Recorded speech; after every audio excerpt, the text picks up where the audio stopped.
Hey, everybody, welcome to episode 4. Alan, are we on episode 4 here? Yeah, we're up to four. Episode 4 of the podcast yet to be named. We're leaning towards something related to a virtual family office. If you were on this call last time, it's an important concept for business owners to understand a family office and all the experts that can work together on your behalf. But anyway, welcome to the podcast. We're talking today. We've got Alan Nays here on the other end of things. He is our local tax pro out of St. Louis, Missouri. My name is Matt Bouts. I'm a certified financial planner based out of Minneapolis. And Alan and I like to put our heads together to see how we can help business owners. Yeah. What else do you need? What else do you need, right?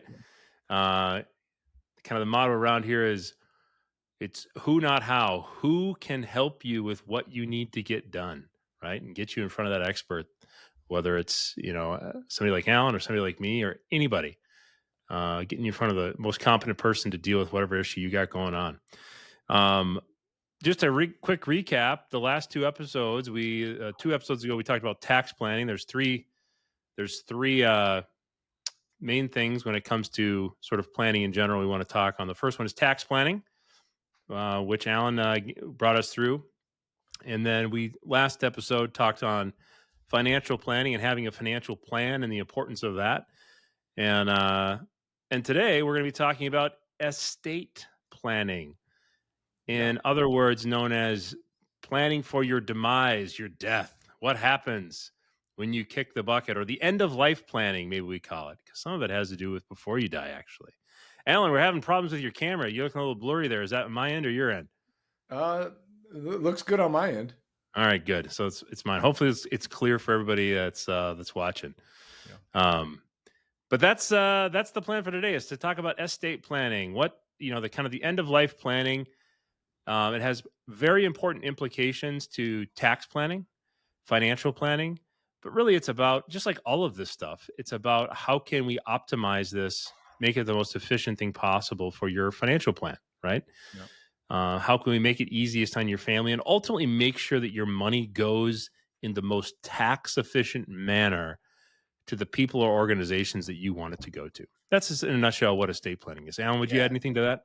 No, more simply put, I mean, it's don't be a burden to your family by leaving them some kind of complicated mess, with your finances. So that's sort of what estate planning is. It sounds daunting, and it's certainly not the most exciting topic, but it's definitely a prong in what it takes to be, financially stable. Yes. And as if you plan to be successful, especially if you're owning a company and planning to have a net worth someday that's manageable, this is something that you need to do. Yeah. And what I would argue is that you should do this sooner than you think you should. Nothing's gonna happen to me, right? I don't need to worry about this. Should be a low priority item. The reality is, especially if you have children, this is something that you absolutely need to do. I would actually argue you're being derelict if you don't do this. And the reason for that is guardianship. And we can talk about this first now and maybe kind of go up the reasons why to do this, as you get older. But the moment you have children, you need to have a guardianship put on file. And then the only way to put that in is through a will. Through a will is where you put guardianship. What that guardianship is where do your kids go if they're under age 18 and you and your wife kick the bucket early, right? Well, the last thing you want to do is letting the state decide what's going to happen with your kids when you're not there to make those decisions. You don't think so? You don't want some random judge in St. Louis deciding who your kids get to live with for the rest of their young life, Alan? You mean Nah, you don't? That's not a good plan for you? not for me. Yeah, but that's exactly right. That's exactly right. And here's the more practical reality of this is, and this is something where I haven't seen this in particular, a very specific instance, but I've heard of these stories. You can imagine, like everybody, might do like some common things to do, or like dedications, or godparents traditionally are the ones, oh yeah, they're going to take care of them. Well, there's no legally binding element to selecting godparents. It's not a Right, thing. right. So let's say you select your brother and his wife to take your kids as godparents. then you actually kick the bucket. And you got 3 little kids. Well, now your brother is in court with maybe your crazy mother-in-law who's like, "No, I want to keep the kids." And it's ultimately going to be up to that judge. And it's coming from a place of love, right? It's coming from a place of love, but they're literally in a court arguing about who's going to take the children. Instead of, if you just taken the time to clearly explain that through a will and through the guardianship section of a will, you avoid that completely, right, Alan? Right, Alan? Right. Yeah, you don't want it to be someone else's decision. It's your call. You want it to be your decision. Right. And so this is, when we have people, when I sit down with people and talk about this, I say, yep. They're like, okay, Matt, what kind of investing should we do? What kind of insurance do we need? Let's do some advanced tax planning and get Alan and his team involved. It's like, nope. First and foremost, baseline thing. What happens to your kids? This is an important thing. And, sometimes I get pushback on that. Like, okay, yeah. Because people never think anything bad's going to happen to them. The reality is this is more important than you think it is. Because this is about making sure that the kids are well taken care of. Right. Well, I think it's a difference between urgent and important, right? Your taxes are sort of urgent. We got to get them done. There's a statutory deadline of April 15th. You got to get it done. But, there's no deadline for your estate plan. So there's nothing driving it. But it is, I'd argue it's as equally as important because, for all the reasons we said, you don't want a court deciding what happens with your financial assets or your kids or whatever. Or anything. Yeah. And I would say it is important and it's urgent. It's not urgent until it is urgent. Right. And sometimes it's too late. Right. Urgent is too late in this case. Yeah. Right. And nobody knows when the man upstairs is going to come calling. Right. And so the point is this would be too late in that instance. Yeah. So yeah, it's an important thing and it's something you have to be proactive about. And it's something that's very easy to continue to put off because sometimes people think of it as too daunting. I got to call an attorney. I got to sit down with them. I got to give them God knows what information. And everybody knows attorneys are expensive. What am I doing? Right. Yeah. Like going to a dentist, you put it off as long as you can until that toothache is just driving you nuts. But nobody, you got to be a special freak to be like, ooh, I can't wait to go see my estate planning attorney. Right. Something's wrong with you if that's you. Yeah. So yeah, and the point here is, and we're going to talk about the 3 core things that make up a good estate plan. But we want you to know, again, this goes back to what we're talking about, this idea of a virtual family office of experts that all understand your financial situation, your tax situation, and most importantly, what your aspirations are and what your family dynamics are. All of those things are important to help crafting a good estate plan, right? Right. I don't know if you have anything more you want to add on that, Alan. No, I think that's a pretty good setup for the 3 main things to an estate plan that we need. Yeah. So going through this here, the first thing that we need to make sure that's in place is a will and or a trust. And this document a will is designed for after you pass away. It's going to allow you to list out exactly, this is something that most people know, exactly where you want your assets to go. I want Billy to get the house. I want Susie to get the investment account, or however you'd like that to go. And that can be as complex or as simple as you'd like it. If you got 3 kids, you can just say, I want it split 3 ways equally, right? Or you can make it very complex, right? Yeah. But the important thing is with a will, what you're doing is you're identifying where your assets go. And then you're also selecting what's called an executor, typically in most states. And keep in mind, estate planning law from state to state, they have different terminologies for all of the same things, I would say. Yeah, to make it even more challenging, right? Like, because it needs to be. Right. And by the way, we should say neither Alan or I are attorneys, so consult your attorneys about this stuff, and that's the reality of it. None of this is legal advice.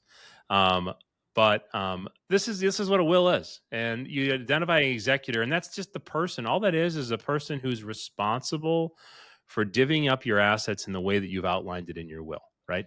And the most important thing with that, like all of these things, is just that it's somebody that you trust. Right, Alan? Right.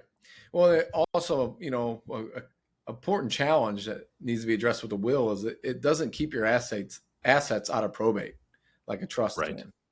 So that's Yeah. Talk a little bit more about that, Alan. well, people say that estate planning attorneys say that whether you have an estate plan or not, the state will give you one. And so what happens to people without a trust is that their assets go through a legal process when they die called probate. And everyone I know that's ever been through probate, and I'm sure the listeners have known someone who's gone through probate, it is absolutely painful. It's a long, drawn out legal process in the court system, and it also makes the deceased party's assets visible, which exposes them to lawsuits, and that's when the vultures come in. So, a Yeah. trust can help avoid that. Yeah. Yep. And I think what we should do is just for this, I think we should go through these 3 bullet points and bounce back up the difference between a will and a trust. And Alan, you're nailing, the nail in the head there. The difference between a will and a trust, they're accomplishing similar things. A trust is completely private, Right. where it's like, hey, this is nobody's business but ours. A will is completely public. It's open for everyone to see. It's a public court proceeding, technically, probate court. Yep. So think will, think probate court. Those things are synonymous. There's a way to avoid that with a trust, some simple planning. We'll talk about the differences of those in just a minute here. That's the first thing, is a will, a document that clearly, a will or a trust that clearly identifies who your assets are supposed to go to. The second thing is a financial power of attorney. Yep. This is a document that's actually designed for while you're still alive. And it actually becomes completely null and void the moment you pass away. But what this is designed for is if you're alive and not able to act for yourself, you can designate a attorney in fact to act on your behalf. And the example I use is, you're in a vegetable state, you're in an awful accident, and you can't act for yourself. You're still alive, so your assets cannot transfer to the people you've identified in your will because you're still alive. Right. And believe it or not, if somebody calls me, a husband calls me and says, my wife, Susie's in the hospital, she can't even speak anymore. We need to pull some money out for her medical bills or whatever out of her account. Yep. Not unless you got a power of attorney. Right. Nope. No way. Only she can authorize that. And it creates huge, enormous problems if people can't access their money and they're still here. So I don't know if you got anything more to add to that. No, that's kind of the importance of a financial power of attorney, similar to the medical power of attorney or healthcare directive. Yeah. Yep. And it's something where it's such an easy, simple thing to get set up. Again, the most important thing here is that it is someone that you trust. Okay. And people always ask me, well, we'll have people that are like, well, my son, Billy, I don't really trust him, but he's good with finances. And then Sean, he doesn't really know what he's doing, but I trust him completely. We pick Sean all day long because Sean can hire professionals or talk with the professionals, your financial planner, your tax planner, to get advice on what the best things to do are. The most important thing is that it's somebody that you trust implicitly to carry out the wishes that are in your documents, right? Yeah. And when it comes to the power of attorney, I'll just say there's lots of practicality to it. You can have it so it stays in effect when you become incapacitated. But say you're somebody that likes to travel, maybe you want to go travel internationally, you're overseas doing something. It can be quite convenient if you need something done to have a power of attorney that's local or wherever. And I thought you were going somewhere a little different. I thought you were talking about locked up abroad or something. Locked up abroad, yeah, that too. Hey, wire me some funds. I'm in a Mexican prison. They want me out. I got some legal trouble in the Philippines. I need to. Yeah, exactly. That's a perfect example, Alan. I'm glad that you brought that up. Totally practical. If you don't have a power of attorney on file, nobody's helping you. Yeah. But seriously, it's just somebody that can act on your behalf, and it's a legal contract they can bring to any financial institution and say, hey, I can act for this person. Here you go. Right. So that's a power of attorney. The third and final thing is a healthcare power of attorney.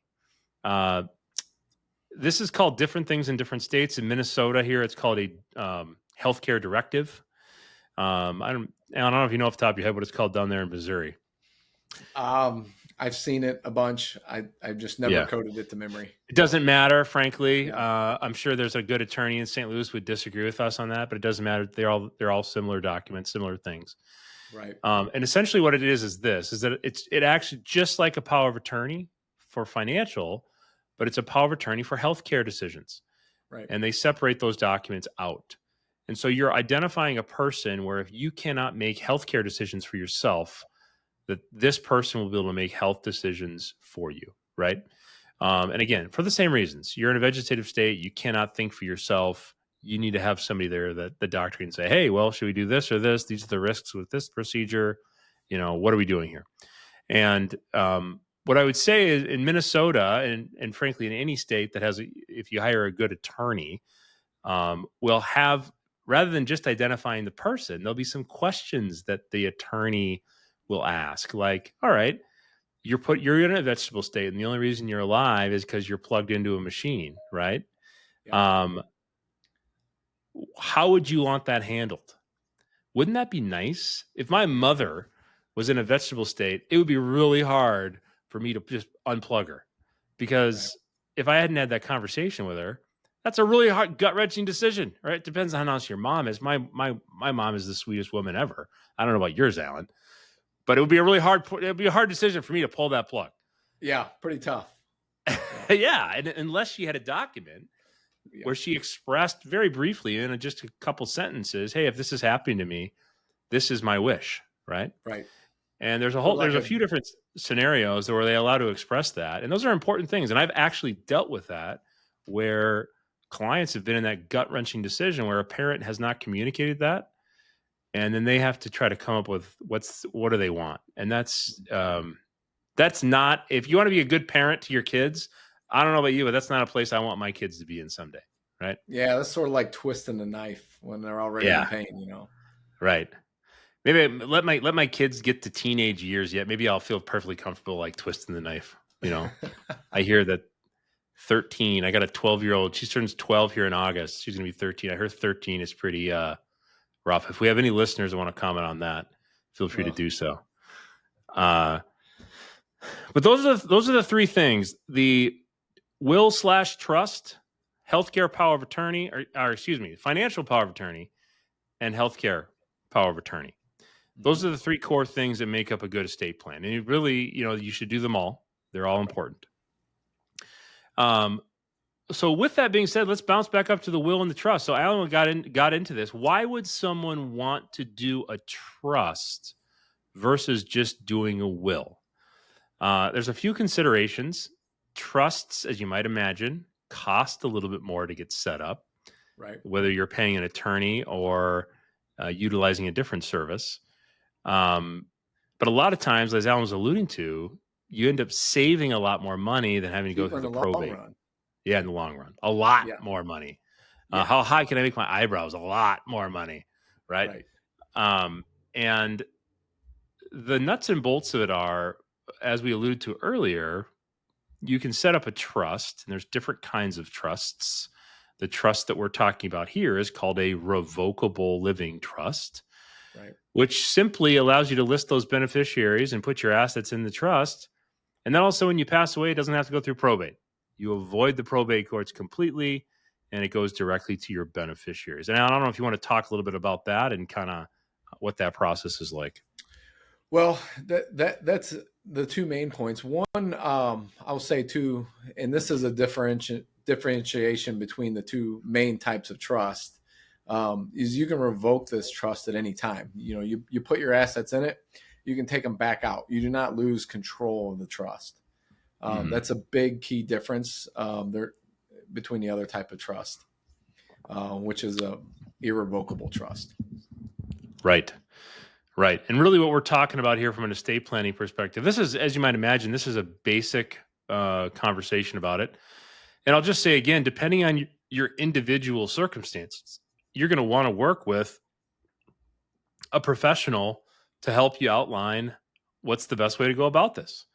Right. And, we're talking right now about making sure your assets get to the spot you want them to. That's what we're talking about here, is getting your assets into the hands of the people that you want your assets to go to when the time comes. But the other consideration here, Alan, is taxes, right? Right. And again, all of this stuff, all of this planning stuff, the biggest expense you have as a business owner is your taxes. The biggest expense a lot of times you have when you die could be taxes. And there's lots of mistakes that can happen for beneficiaries if things are not set up and communicated the right way. And it has to do with, Alan mentioned revocable trust. There's trust planning work you can do to even improve the tax situation. There's so many different numerous options depending on your individual situation. But Alan, I don't know if you want to add any sort of color to that at all Well, from your end. if we want to get into irrevocable trust and estate planning, we could talk a little bit about the death tax. Yeah. Okay. Yeah. Also known as estate tax. So in 2026, January 1st, 2026, the TCJA increased exemption expires. So currently it's 27.22 million for the married filing jointly. I believe that goes down. It goes down by half. And for a successful business owner, you think, and that's an enormous amount of money, right? I'll never be there, but a successful business owner, what's your business valued at? Do you have life insurance? What sort of liquid estates do you have? And it wouldn't shock me if a successful business owner started bumping up against that estate tax. Yeah, as well. And the other thing to think about with that is, I don't think there's one in Missouri. I know there's one in Minnesota. There's states have their own death tax. Separate. Yep. Right. And if anyone knows anything about Minnesota, we're definitely not one of the lower tax states or one of the higher ones for income and estate taxes. Yeah. The lakes are up here are beautiful, but the taxes aren't, folks. But yeah, the most famous person who passed away recently here was Prince, and notoriously did not have a will or did not have any of this. Wow. And so, or what that meant was that he without doing proper estate planning work, where you can actually largely avoid, or I should say, mitigate estate taxes, he didn't do any of that. And it was massive. It was massive, especially when you tack on there on top of the federal estate tax, the Minnesota one. The Minnesota estate tax limit, by the way, is $3 million. Right. You got a nice little business, you got a home, and you got maybe a cabin up north. You're there pretty darn quick, right? So let's get this straight. You're taxed when you make it. You're taxed when you spend it, and now you're taxed when you die. Mm-hmm. You got it, baby. Yeah. So let's avoid that if we can. Yeah, and without getting into the details of it, there's a lot you can do. And I know, Alan, you could probably help. We could have a whole another probably slew of episodes on the different things you could do. And it really is unique to their individual situation. But the important thing is that there is estate planning work that you can do to mitigate those taxes in an enormous way. Right. Assuming you get on it early enough. Right. So if controlling your assets after your untimely demise isn't enough, making sure you're not a burden to your family and give them this complicated mess. If anything else, let's avoid the death tax. Right. Yep. Yeah. So it's not just the federal taxes; it's the your individual state may have a tax there. But again, the important thing is getting, like we always talk about, is getting your very unique situation in front of the right professional to analyze it, right? And everyone's situation is so different. I know that's maybe an annoying thing to hear, but it's true. The answer is it depends. Like, what's the best way to do this? It depends. There's some basic things. You got to have guardianship for your kids. Everybody's got to have that. Yep. You got to have a financial and healthcare power of attorney. But how to actually set this all up is going to be unique to your individual circumstances. Yeah, I would just say that this is the kind of thing, by the way, and we can wrap up the episode with this, is we alluded to at the beginning, it can be daunting, right? You know, you gotta look up an attorney, you gotta find an estate planning attorney. The reality is this: is you should have a team of people, a proactive team, um, that understands your situation deeply enough already. A financial pro, tax pro, and honestly, there should be a connection there with an estate planning attorney or a relationship with a process to identify this. And what's important is if those people already understand your financials, they understand your taxes, and if they've had a deep enough conversation to know what your family is like, right? Who are your kids? Is it the first marriage, second marriage? You have marriage from outside their second marriage. Um, where do you want your money to go? Maybe, you know, I've got clients that want to leave their money to their alma mater, that kind of thing. You understand those things. A lot of times you can package that together and get that in front of an estate planning attorney in a very efficient way that doesn't have to be this daunting task. Right, Alan? Yeah, that's it. I mean, just to reinforce what you said, there's three people you should have on your team as it relates to estate tax. It's an estate planning attorney, um, your financial advisor, and then you need your tax accountant in on it. And Mhm. you know, even if you don't feel qualified that you can hire all these people, or it just sounds super expensive, you can pick one of the three to be the quarterback to help guide you through the process. And chances are it'll be more efficient and more cost effective that way. Yeah. And I would just say on the front end of that, whoever's quarterbacking that for you, make sure that they know that you expect them to do that. Right. Um, and that they have a process in place to actually deliver on that. But that's really it. It requires collaboration between all those parties for it to be done right. Right. Um, because the tax pro is going to be looking at the estate plan from a tax perspective, financial planner from the financial perspective, and the estate planning attorney, obviously, from the legalese. Are we getting these documents written up correctly? Right. Yeah. And to get that best done is to get those people actually collaborating and talking together. Is that too much to ask on a client's behalf? I mean, is that too much to ask? For some, I know it is. So, but that's really what you want, is that collaboration. Collaboration is key. That's right. All right. Good. Alan, we didn't talk about what our next topics are going to be. So everybody just tune in next time. We promise to make it as compelling as we can. We'll give it our best effort. But we hope you've enjoyed these first few episodes where we've kind of talked about, you know, taking a deep dive into tax planning, and every business owner should have that. Financial planning and setting financial goals and the importance of that, and as well as proper estate or planning for your demise, your death, right? Which is what we talked about today. Right. What else, Alan? Anything else before we sign off? Oh, I think we beat this one into the ground. So Good. All right. Hopefully, we didn't put everybody to sleep. Get this done, especially if you have kids. If I've made that clear, I'm making it clear now. Excellent, everybody. We'll see you again next time. Thanks, everybody. thanks, everybody.